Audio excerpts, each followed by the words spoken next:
역사는 언제나 승자의 것이죠. 우리가 교과서에서 배운 위인들, 동상으로 세워져 존경받는 그 사람들의 뒤편에는 감춰진 진실이 있습니다.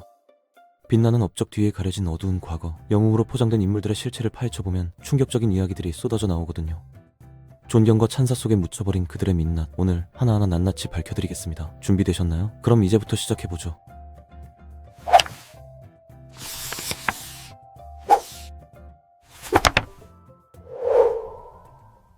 윈스턴 처칠은 제2차 세계대전에서 영국을 구한 영웅으로 기억되는 인물입니다. 나치에 맞서 싸운 위대한 리더죠. 하지만 그의 실제 행적을 들여다보면 논란투성이입니다. 1943년 벵골 대기근 때 처칠은 인도 구호보다 유럽 전선 물자를 우선시했거든요. 그 결과 수백만 명이 굶어 죽었는데 처칠은 인도인들이 토끼처럼 번식해서 그렇다고 비난했습니다.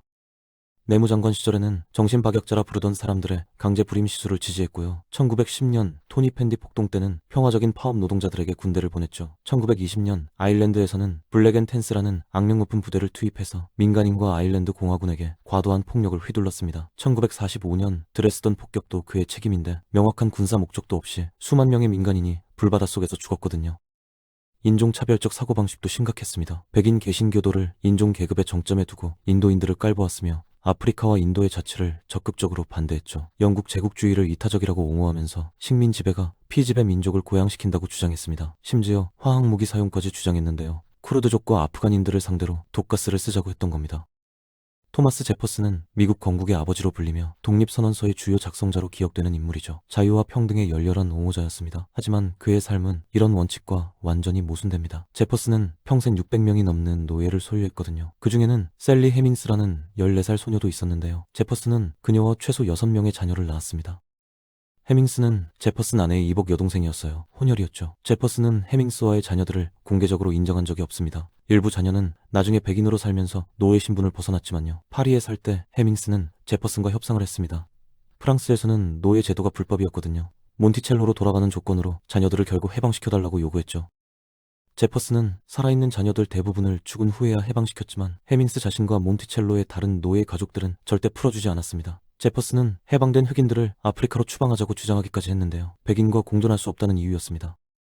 마하트마 간디는 인도의 국민 영웅으로 기억되죠. 비폭력 저항으로 독립운동을 이끈 위대한 영혼이라는 의미의 마하트마로 불렸습니다. 하지만 그의 이면에는 논란이 많습니다. 1893년부터 20년간 남아프리카에서 활동할 때 간디는 인도인의 처우 개선을 위해 싸웠지만 그 대가는 흑인 비하였거든요. 그는 백인이 지배 인종으로 남아야 한다고 주장했고 인도인이 우월하다고 믿었습니다. 분리 정책을 요구하면서 인도인과 아프리카인의 출입구를 따로 만들자고 했죠.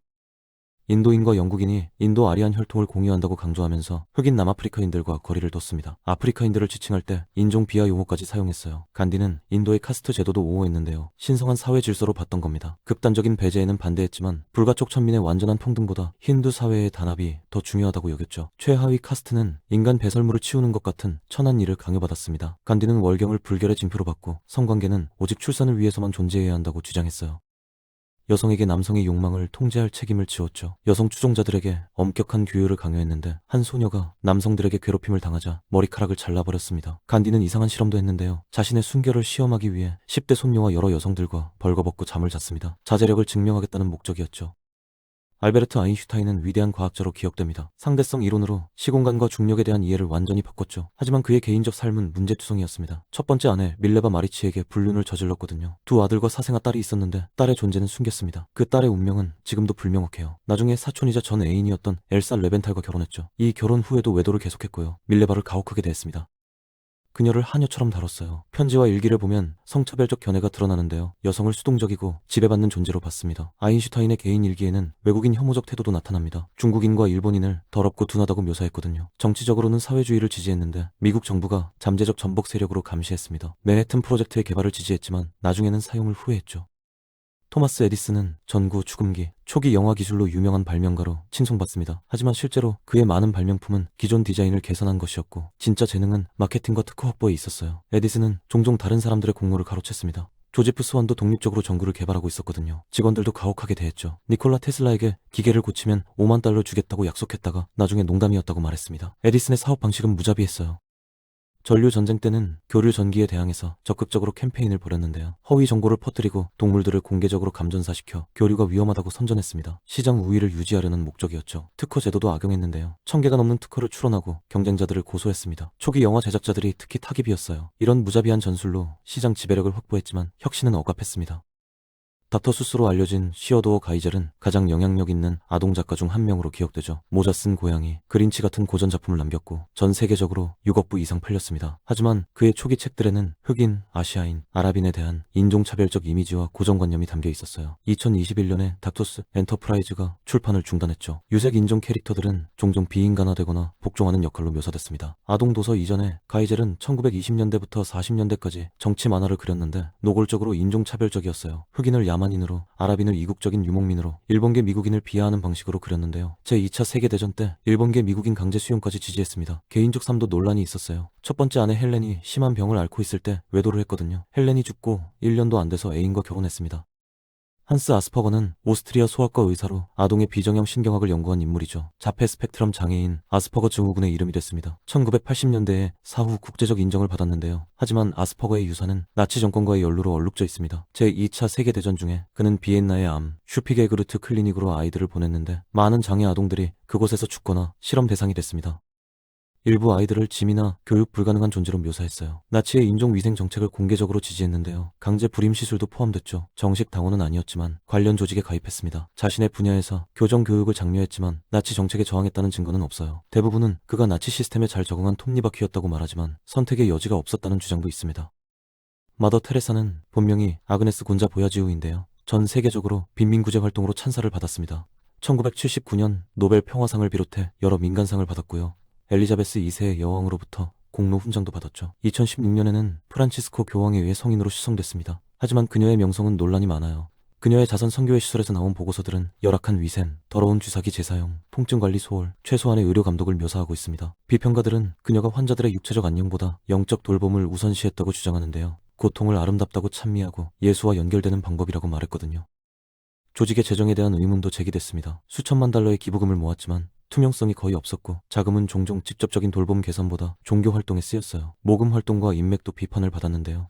고문과 살인 혐의를 받는 IT의 장클로드 뒤발리에 납세자들의 돈을 훔친 미국 금융인 찰스 키튼 같은 부패한 인물들과 교류했습니다. 순진했거나 기회주의적이어서 그들의 범죄를 몰랐다는 말도 있어요. 확인되지 않은 주장들도 있는데요. 수녀들이 죽어가는 환자들을 동의 없이 몰래 세례 주었다거나 인도의 그녀 시설에서 유아들이 팔렸다는 보고도 있지만 논란이 있습니다. 존 레논은 비틀즈의 창립자이자 리더로 역사상 가장 영향력 있는 밴드 중 하나를 만든 인물이죠. 하지만 그의 개인적 삶은 폭력과 위선으로 얼룩져 있습니다. 레논은 첫 번째 아내 신시아 파워를 신체적, 언어적으로 학대했다고 인정했고요. 이혼 후 아들 줄리안을 방치했습니다. 1960년대 후반과 70년대 초반에 공개적으로 평화를 설교했지만 술 취한 싸움과 폭력적 분노로 가득했어요. 로스앤젤레스 클럽에서 웨이트리스에게 유리잔을 던져 맞힌 적도 있고요. 요코 오노의 비서와 바람을 피운 시기에 과도한 음주와 약물 사용을 했습니다.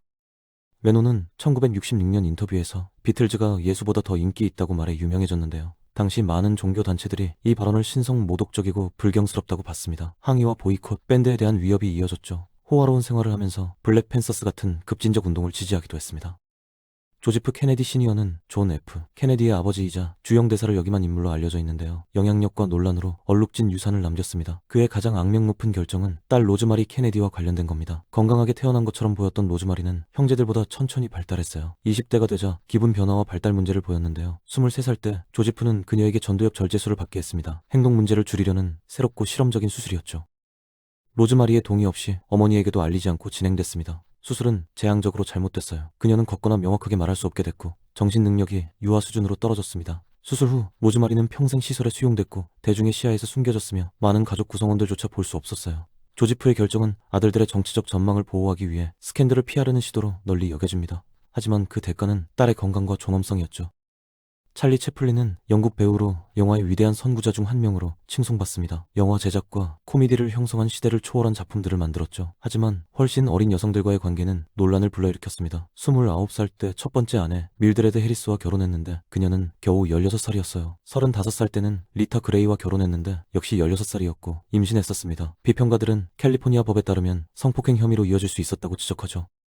그들의 관계는 학대와 불륜 혐의로 비참하게 끝났습니다. 채플린은 나중에 나이 차가 큰 여배우들과 더 결혼했는데요. 43살 때에 폴레트 고다드는 22살이었고 가장 유명하게는 54살 때 18살이었던 우나 오닐과 결혼했습니다. 그의 공산주의 성향도 평판을 악화시켰고 결국 미국에서 추방당했습니다.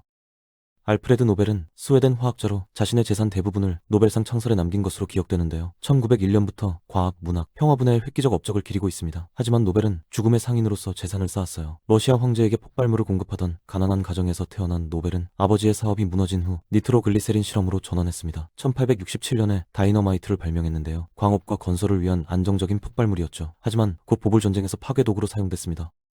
노벨의 부는 보포스 소유로 더욱 늘어났는데요. 유럽 전역의 군대에 대포와 군수품을 팔아 막대한 이익을 낸 회사였습니다. 1888년 한 신문이 형 누드비히가 죽었을 때 실수로 알프레드 노벨의 부고를 냈는데 사람들을 더 빨리 죽이는 방법을 발명해서 부자가 된 남자라고 불렀습니다. 이 꼬리표가 노벨을 괴롭혔고 아마도 그가 상을 만들기로 결정한 계기가 됐을 겁니다. 자신의 유산을 다시 쓰려는 시도였죠. 플로렌스 나이팅게일은 램프를 든 여인으로 불리며 근대 간호학의 창시자로 칭송받습니다. 크림 전쟁 중 위생 개혁으로 수많은 생명을 구했죠. 하지만 그녀의 유산은 배제와 인종 편견과도 연결돼 있습니다. 크림 전쟁에 모집한 간호사들은 모두 백인 여성이었고요. 그녀의 글은 종종 영국 식민주의 이념과 일치했는데 간호가 백인 여성을 위해 예약된 역할이라는 생각을 강화했습니다. 이런 편견은 혼혈 자메이카 출신 간호사 메리 시콜을 대하는 태도에서 가장 명백했어요. 시콜이 자신의 서비스를 제공했을 때 나이팅게일 그룹에서 거부당했는데요. 피부가 더 어둡다는 이유였지만 비공식 훈련도 문제였습니다. 흑인 나이팅게일이라 불린 시콜은 당대에 소외됐죠. 나이팅게일의 후기 인도 활동은 식민지적 관점을 더 드러냈는데 토착 의료 관행을 열등하다고 무시했습니다. 파블로 피카소는 스페인 화가로 20세기 가장 영향력 있는 예술가 중 한 명으로 여겨집니다. 입체주의를 개척한 것으로 유명하죠. 하지만 그의 예술적 천재성 뒤에는 악명 높은 여성 혐오가 있었습니다. 종종 훨씬 어린 여성들과의 관계는 정서적 조작과 잔인함으로 얼룩져 있었어요. 그는 공개적으로 여성에게는 두 가지 종류만 있다고 선언했는데요. 여신과 발판이라는 겁니다. 많은 파트너들을 어떻게 대했는지 반영하는 말이죠. 그의 예술에서 여성들은 종종 물건으로 축소되거나 왜곡된 형태로 나타났습니다. 그의 파트너 중 2명은 그의 대우와 관련된 정신붕괴를 겪었어요. 피카소는 아프리카와 이베리아 예술도 자신의 이익을 위해 착취했습니다. 그의 그림 아비뇽의 처녀들은 아프리카 가면과 이베리아 디자인을 사용해 입체파 스타일을 만들었죠. 하지만 이 유물들은 종종 식민지 약탈로 얻어진 것으로 깊은 문화적 의미를 담고 있었는데요. 피카소는 무시하고 이국적인 소품으로 취급했습니다. 정치적으로 피카소는 기회주의적이었어요. 1944년 공산당에 입당해서 명성을 얻었지만 게르니카 같은 반전 작품을 그리면서도 스탈린의 잔악 행위는 무시했습니다. 지그문트 프로이트는 오스트리아 신경학자이자 정신분석의 창시자로 마음과 인간 행동에 대한 이해를 재편했는데요. 그의 유산은 깊은 논란이 있습니다. 경력 초기에 프로이트는 유혹 이론을 개발했는데 여성의 히스테리를 어린 시절 트라우마와 연결시켰습니다. 오늘날 PTSD로 인정될 내용이죠. 하지만 비엔나 엘리트의 명성을 보호하기 위해 부분적으로 이 생각을 나중에 포기했고요. 증거를 파괴했으며 동료들이 추구하는 것을 막았습니다. 그의 이론들은 종종 성차별적이고 남성 중심적 편견을 반영했는데요. 여성이 도덕적으로 열등하고 불완전하며 아내나 어머니로서 남성의 필요를 충족시키도록 운명지어졌다는 생각 같은 것들이죠. 프로이트는 코카인도 많이 사용했는데 만병통치약으로 홍보했고 중독 치료에도 처방했습니다. 재앙으로 이어졌죠. 악명 높은 사례로 환자 엠마 엑스타인에게 비강 수술을 권했는데요. 수술 과실로 그녀가 거의 죽을 뻔했지만 책임을 은폐했습니다. 아내 마르타와의 관계는 매우 통제적이었어요. 그녀를 가족과 관심사로부터 고립시켰죠. 시간이 지나면서 프로이트의 많은 작업이 신뢰를 잃었는데요. 과학자들이 그의 성적 발달 모델을 비과학적이라고 거부했습니다. 백범 김구는 한국의 독립운동가로 나라를 위해 평생을 바친 민족주의자로 존경받는 인물입니다. 동학농민운동부터 임시정부까지 한국 독립운동사의 중심에 있었죠. 하지만 그의 활동에도 논란이 있습니다. 1896년 치하포에서 일본인을 살해한 사건이 대표적인데요. 명성황후 시해에 대한 복수였다고 하지만 피해자가 민간인 상인이었다는 기록도 있습니다. 독립운동 과정에서 다른 독립운동가들에 대한 테러 의혹도 제기되는데요. 1922년 김립회 사건이 특히 논란입니다. 김립은 코민텔은 자금을 관리하던 독립운동가였는데 횡령 혐의로 암살당했거든요. 하지만 이 자금은 원래 좌파 성향 한인사회당에 지급된 것으로 우파 성향 임시정부가 가로채려다 벌어진 일이라는 주장도 있습니다. 김립은 지금까지도 독립서운을 받지 못하고 있어요. 해방 이후에는 백의사라는 조직을 통해 백색 테러에 연루됐다는 의혹을 받습니다. 배 의사는 김구와 연결된 극우 반공 조직으로 좌익 인사들을 제거했다는 거죠. 1946년에는 북한에 결사대를 보내 김일성, 김책 등을 암살하려다 실패했는데요. 임시정부 문서가 발견되면서 김구의 승인을 받았다는 게 드러났습니다.